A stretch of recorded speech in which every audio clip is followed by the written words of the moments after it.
कार्ला लेणी महाराष्ट्रातील लोणावळा जवळील कार्ली येथे असलेला प्राचीन बौद्ध लेण्यांचा समूह आहे, ज्यांची निर्मिती सुमारे 2000 वर्षांपूर्वी इ.स. पूर्व 2ऱ्या शतकात झाली होती. या लेण्या बौद्ध भिक्खूंनी ध्यान आणि पूजेसाठी वापरल्या होत्या आणि त्या भारतातील सर्वात मोठ्या रॉक कट चैत्य, मोठा हॉल साठी प्रसिद्ध आहेत.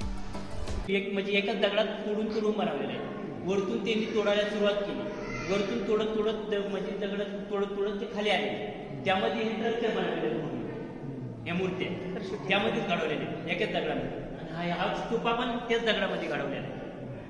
ते गौतम बुद्धांना म्हणून म्हणजे याच्यामध्ये कोणते अवशेष अवेलेबल नाही, त्यामुळे हे गौतम बुद्धांना त्यांनी समर्पित केलेलं आहे.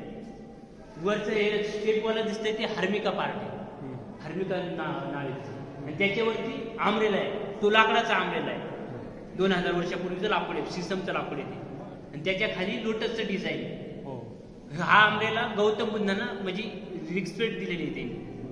हा आता हे लाकूड आहे सर, हे 2000 वर्षापूर्वीचं लाकूड आहे. पण हे सिसमचंच लाकूड आहे. पण हा सिसमचं लाकूड कोणत्या सपोर्टसाठी नाही बसवलेले, ते कशासाठी बसवलेले, ते इको साऊंड कंट्रोलसाठी बसवलेले. आवाज इथं घुमू नये, म्हणजे डबल टिबल आवाज येऊ नये. जे बौद्ध लोक बसले होते त्यांचा मनकुंड भरकटू नये, त्यासाठी हे बसवलेले त्यावेळेस 2000 वर्षापूर्वी.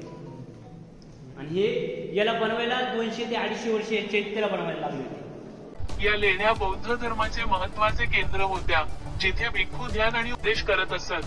रॉक कट लेणी या लेण्या खडकात कोरलेल्या आहेत. त्यापैकी अनेक लेण्यांमध्ये सुंदर शिल्प आणि कोरीव काम आहे.